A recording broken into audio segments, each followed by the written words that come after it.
Your mobile phone is now in control of your mind. There's so much you don't know your mobile phone is now discovered to do against you than for you following the revelation by the Pleiadians. A belief in the Pleiadians isn't new, and it's far from fantasy. It's embedded in our global spiritual history.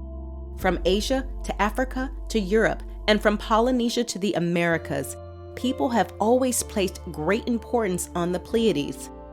They've reverenced them. That may seem strange since the Pleiades are a relatively small but bright cluster in the night sky. However, within many centuries of ancient beliefs and practices, there's a thread that connects the Pleiades with superior, even godlike beings.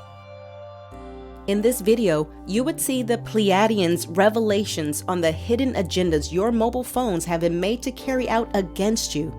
Dark secret revealed. Pleiadians are humanoids, physically indistinguishable from humans. They're usually described as tall, standing over 1.8 and in some cases 2 meters in height, and seem to have a robust physique. Their skin ranges from fair to tanned. Pleiadians present themselves as generally being peaceful and to be concerned with the welfare of Earth.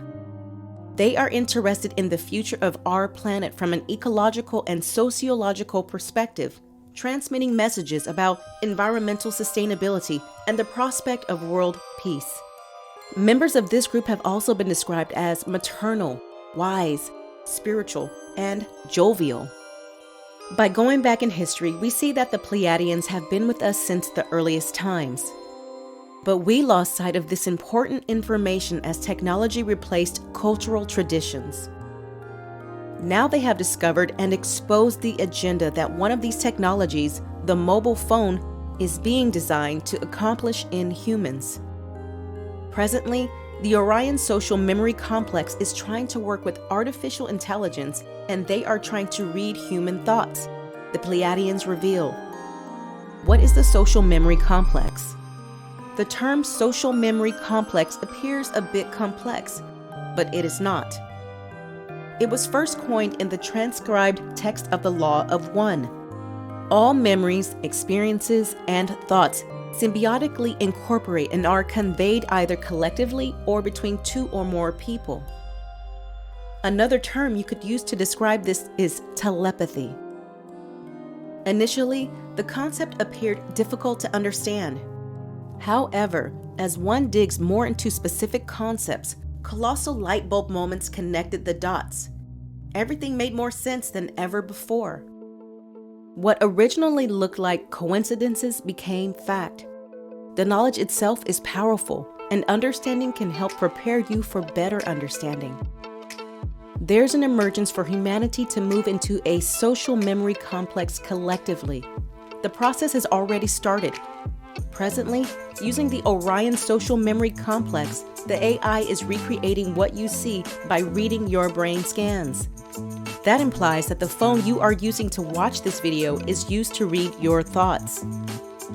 The human brain is a mystery that's being slowly unraveled, but many unanswered questions remain. One of the big ones is understanding how the brain translates visual information into mental images as processed by our occipital and temporal lobes. And as with so many areas in science nowadays, both biological and technological, the AI algorithm is making use of information compiled from different regions of the brain involved in image perception, such as the occipital and temporal lobes. The system deciphered information from functional magnetic resonance imaging, fMRI, brain scans, which detect changes in blood flow to active regions of the brain.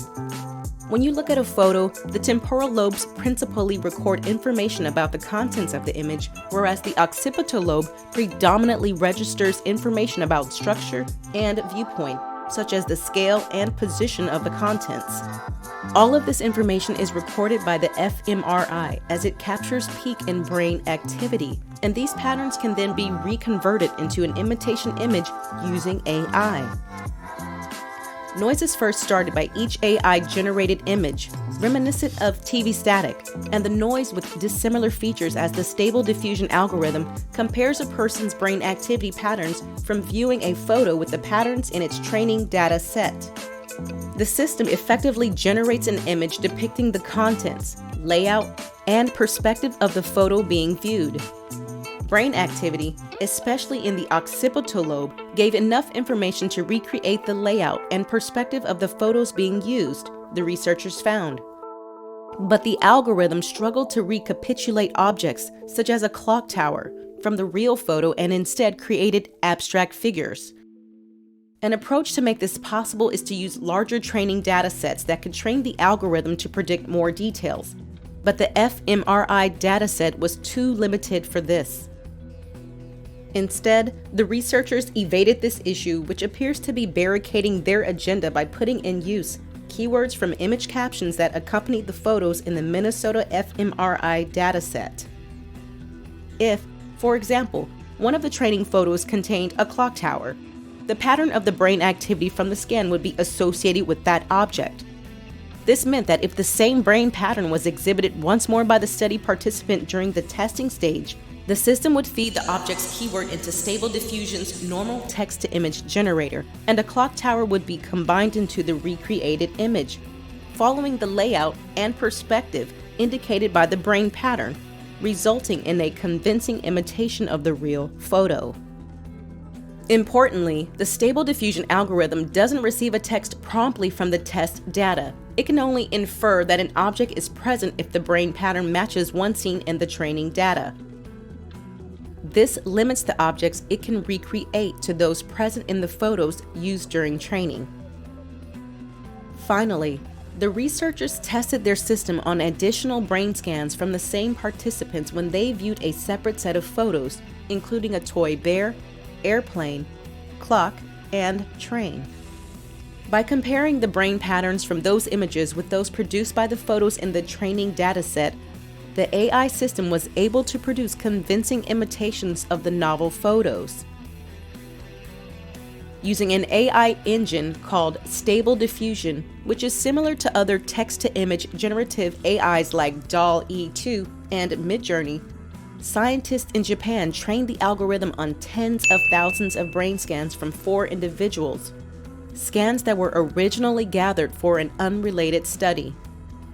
These images portrayed brain activity as the participants were looking at simple images, like a teddy bear, a train, or a clock tower. One way you could escape this agenda by AI and MRI scans conducted with mobile phones this month and moving forward is to practice emptiness of mind.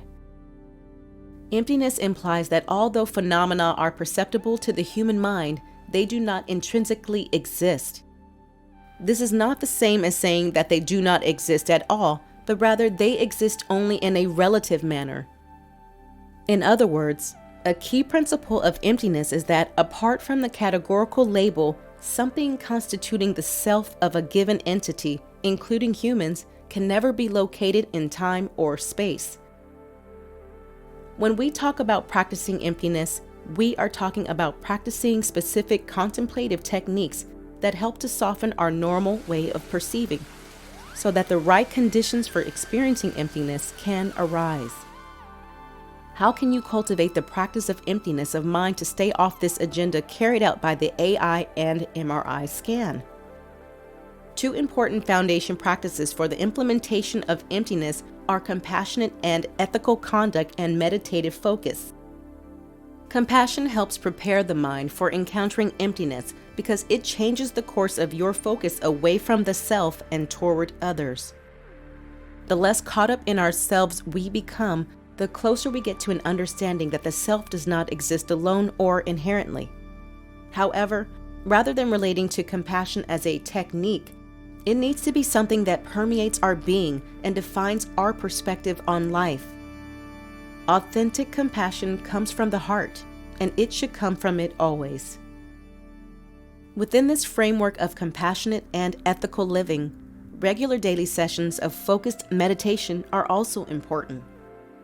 The mind tends to continuously churn out mental noise in the form of thoughts, feelings, concepts, worries, plans, ideas, and regrets.